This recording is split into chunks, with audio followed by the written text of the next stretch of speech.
Treasure Island, Chapter 19. Narrative resumed by Jim Hawkins. The Garrison in the Stockade. As soon as Ben Gunn saw the colors, he came to a halt, stopped me by the arm, and sat down. "Now," he said, "there's your friends, sure enough." "Far more likely it's the mutineers," I answered. "That," he cried. "Why, in a place like this, where nobody puts in but a gentleman of fortune, silver would fly the Jolly Roger. You don't make no doubt of that. No, it's your friends. There's been blows too, and I reckon your friends has had the best of it. And there's a shore in the old stockade as was made years ago by Flint. Ah, he was the man to have a headpiece, was Flint. Barring rum, his match were never seen. He is afraid of none, not he. Only silver was that genteel." "Well," said I, "that may be so, and so be it. All the more reason that I should hurry on and join my friends." "Nay, mate," returned Ben, "not you. You're a good boy, or I'm mistook, but you're only a boy, all told. Now Ben Gunn is fly. Rum wouldn't bring me there, but what you're going, no rum, not rum wouldn't, till I see you're born gentleman and gets it on his word of honor. And you won't forget my words. A precious sight, that's all you'll say. A precious sight more confidence." And then nips him. And he pinched me the third time with the same air of cleverness. "And when Ben Gunn is wanted, you know where to find him, Jim. Just where you found him today. And him that comes is to have a white thing in his hand, and he's to come alone. Oh, and you'll say this, Ben Gunn, says you, has reasons of his own." "Well," said I believe I understand. You have something to propose, and you wish to see the squire or the doctor, and you're to be found where I found you. Is that all? And when, says you?" he added. "Why, from noon observation to about 6 bells. "Good," said I. "And now may I go?" "You won't forget?" he inquired anxiously. "Precious sight. And reason of his own, says you. Reasons of his own is the mainstay, and between man and man. Well then," still holding me, "I reckon you can go, Jim. And Jim, if you was to see silver, you wouldn't go for to sell Ben Gunn. Wild horses wouldn't draw it from you. No," says you, "and if them pirates came ashore, Jim, what would you say but they're widders in the morning?" Here he was interpreting by a loud report and a cannonball coming tearing through the trees and pitched the sand not 100 yards from where we two were talking. The next moment each of us had taken to his heels in a different direction. For a good hour to come, frequent reports shook the island and balls kept crashing through the woods. I moved from hiding place to hiding place, always pursued, or so it seemed by me, by these terrifying missiles. But toward the end of the bombardment, though I still durst not venture in the direction of the stockade, where the balls fell oftenest, I began, in a manner, to pluck up my own heart again, and after a long detour to the east, crept down along the shore-side trees. The sun had just set, and the breeze was rustling and tumbling in the woods, and ruffling the gray surface of the anchorage. The tide, too, was far out, and great tracts of sand lay uncovered. The air, after the heat of the day, chilled me through my jacket. The Hispaniola still lay where she was anchored, but, sure enough, there was the Jolly Roger, the black flag of piracy flying from her peak. Even as I looked, there came another red flash and another report that sent the echoes clattering, and one more round shot whistled through the air. It was the last of the cannonade. I lay for some time watching the bustle with which succeeded the attack. Men were demolishing something with axes on the beach near the stockade. The poor jolly boat, I afterwards discovered. Away, near the mouth of the river, a great fire was glowing among the trees, and between that point and the ship, one of the gigs kept coming and going. The men, who I had seen so gloomy, shouting at the oars like children, but there was a sound in their voices which suggested rum. At length I thought I might return toward the stockade. It was pretty far down on the low, sandy spit that encloses the anchorage to the east, and is joined at half water to Skeleton Island. And now, as I rose to my feet, I saw some distance further down the spit, and rising from among the low bushes, an isolated rock, pretty high, and peculiarly white in color. It occurred to me that this might be the white rock of which Ben Gunn had spoken, and that some day or another a boat might be wanted, and I should know where to look for one. Then I skirted among the woods until I had regained the rear or shoreward side of the stockade, and was soon warmly welcomed by the faithful party. I had soon told my story and began to look about me. The log house was made of unsquared trunks of pine, roof, walls, and floor. The latter stood in several places as much a foot and a half above the surface of the sand. There was a porch at the door, and under this porch a little spring welled up into an artificial basin of rather odd kind, no other than a great ship's kettle of iron, with the bottom knocked out and sunk to her bearings, as the captain said, among the sand. Little had been left beside the framework of the house, but in one corner there was a stone slab laid down by the way of hearth, and an old rusty iron basket to contain the fire. The slopes of the knoll and all inside the stockade had been cleared of timber to build the house, and we could see the stumps, but a fine and lofty grove must have been destroyed. Most of the soil had been washed away or buried in drift after the removal of the trees. Only where the streamlet ran down from the kettle, a thick bed of moss and some ferns and a little creeping bushes were still green among the sand.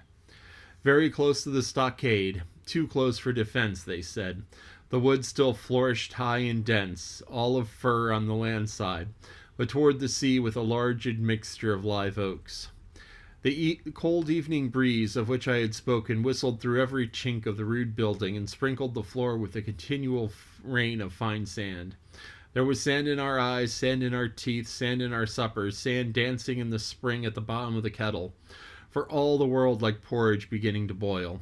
Our chimney was a square hole in the roof, but it was a little part of the smoke that found its way out, and the rest eddied about the house and kept us coughing and piping the eye.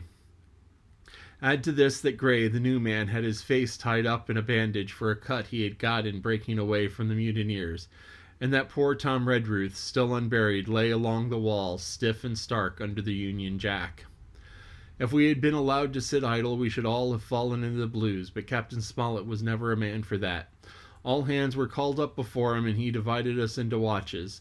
The doctor and Gray and I for one, the squire and Hunter and Joyce upon the other.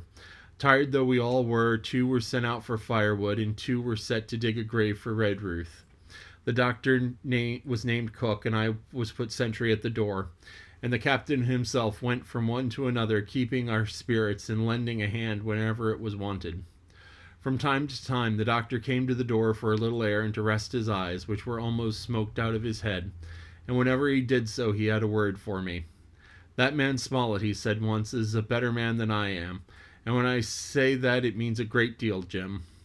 Another time he came and was silent for a while, then he put his head on one side and looked at me. "Is this Ben Gunn a man?" he asked. "I do not know, sir," said I. "I am not very sure whether he is sane."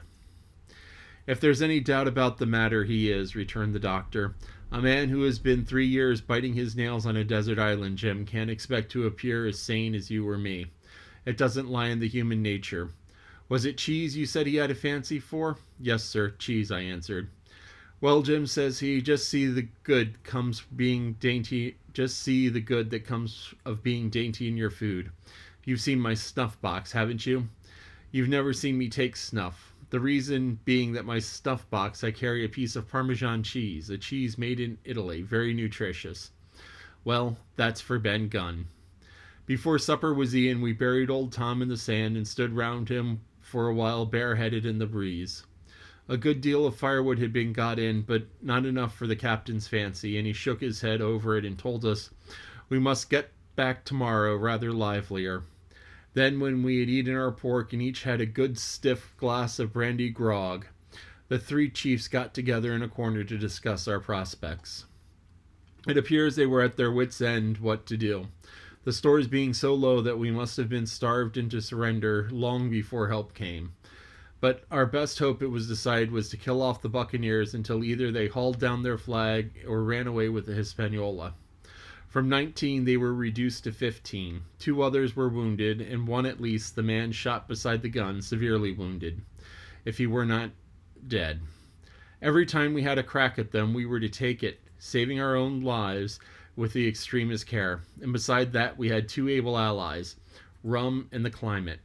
As for the first, though we were about half a mile away, we could hear them roaring and singing late into the night.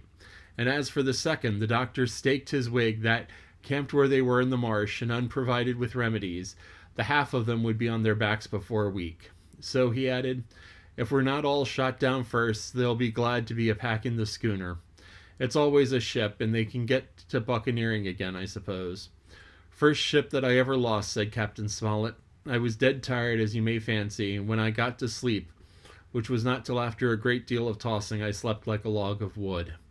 The rest had long been up and had already taken breakfast and increased the pile of firewood by about half again as much, when I was awakened by a bustle and a sound of voices.